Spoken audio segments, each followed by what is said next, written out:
যে ভেহিকেলটি আপনারা দেখতে পাচ্ছেন এটা হচ্ছে একটা ফর্মুলা স্টুডেন্ট ভেহিকেল, যেটা ফর্মুলা আইওটি নামক টিম একটা FSA টিম ম্যানুফ্যাকচার করেছে। তো এই ভেহিকেলটা ম্যানুফ্যাকচার করার আমাদের পেছনের উদ্দেশ্য হচ্ছে ওয়ার্ল্ড ওয়াইড বিভিন্ন ফর্মুলা স্টুডেন্ট কম্পিটিশন হয়, যেমন formula Bharat, formula imperial, formula UK, এসব কম্পিটিশনে পার্টিসিপেট করা।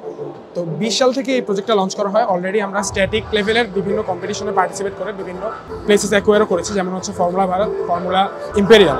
এই দুটো কম্পিটিশনে আমরা already 3rd, 4th and 6th position acquire করেছি আগে।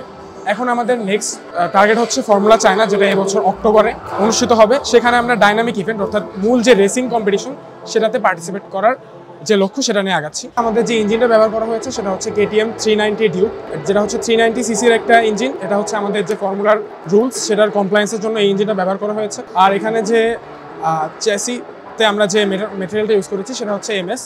অ্যান্ড এখানে হচ্ছে আমাদের যে হর্স পাওয়ার এটা 38 থেকে 45 পাওয়া যায়। স্ট্যাটিক আমরা যে সিমুলেশন সেখানে 120 থেকে 130 km/h ম্যাক্স স্পিড পেয়েছি।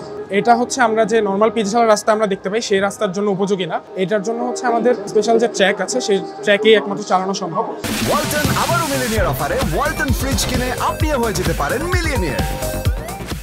বাংলাদেশে আনফরচুনেটলি এখন পর্যন্ত এই টাইপের কোনো ট্র্যাক নেই যেখানে আমরা হচ্ছে ডাইনামিক টেস্টিংটা করতে পারি।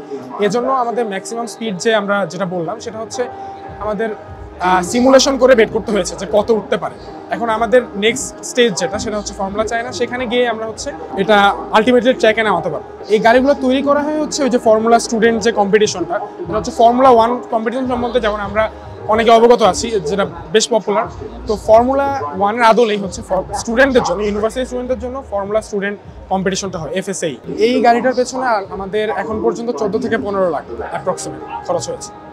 এখানে হচ্ছে যেমন ইঞ্জিনটার পেছনে অনেক খরচ আছে। তো এই ইঞ্জিনটা আবার ইম্পোর্ট করতে হয়েছে, সো এগুলোর কস্ট আছে। তারপর হচ্ছে এই যে মেটেরিয়াল দেখতে পাচ্ছেন, সাসপেনশন সিস্টেম দেখতে পাচ্ছেন, তো এই সবগুলোর পিছনে হচ্ছে আমাদের কস্ট আছে। নর্মাল যে আমাদের কারগুলো আছে সেগুলো হচ্ছে কমার্শিয়ালি বিল্ট, বাট এইটা তৈরি করা হচ্ছে রেসিং এর জন্য। সো এখানে বিভিন্ন রুলস কমপ্লেন্স আছে, অ্যারোডাইনামিক থেকে শুরু করে আমাদের যে ইঞ্জিন পাওয়ার, এই সব কিছুর মডিফিকেশন করতে আমাদের যে পরিমাণ কস্টিংটা এই কারণে হচ্ছে বেড়েছে। ফিউচারের প্ল্যান হচ্ছে আমরা অলরেডি আমাদের যে নেক্সট কার, এটা হচ্ছে আমাদের ফার্স্ট কার আমাদের টিম থেকে।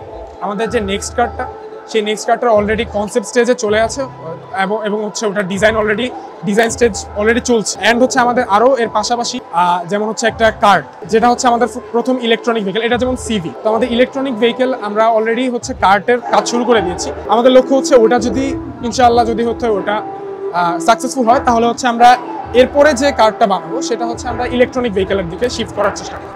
এখানে আসলে বডি আসলে আপনি দেখতে পাবেন ওইটা, এটা হচ্ছে মাইলস্টোন MS। আর এইখানে যেটা, এটা হচ্ছে জাস্ট একটা মানে সামনেটা আমরা হচ্ছে জাস্ট একটা কভার করেছি। এটা হচ্ছে যখন আমরা অফিসিয়ালি নামাবো তখন হচ্ছে আমরা এটাতে আরো কাজ করবো, কারণ এখন আসলে এত আগে এটাতে যেহেতু হচ্ছে এটা জাস্ট হচ্ছে কভার করার জন্য প্রোটেক্টিভ। বর্তমানে তো আপনি হচ্ছে যেটা বললাম যে ওই ট্র্যাকটা নেই, চলবে বাট খুবই কম স্পিডে চালিয়ে দেখানো সম্ভব, বাট ওই ট্র্যাকটা নেই যেখানে হচ্ছে আমরা ম্যাক্স স্পিডে উঠাতে পারবো। টায়ারগুলো আমাদের হচ্ছে ইম্পোর্ট সোর্স করা বিভিন্ন জায়গা থেকে, মানে হচ্ছে টায়ার তো আর মানে নিজেরা প্রডিউস করার সুযোগ নেই, এটা কমার্শিয়ালি কমার্শিয়ালি প্রডিউসড অ্যান্ড হচ্ছে আমাদের প্রকিউরড।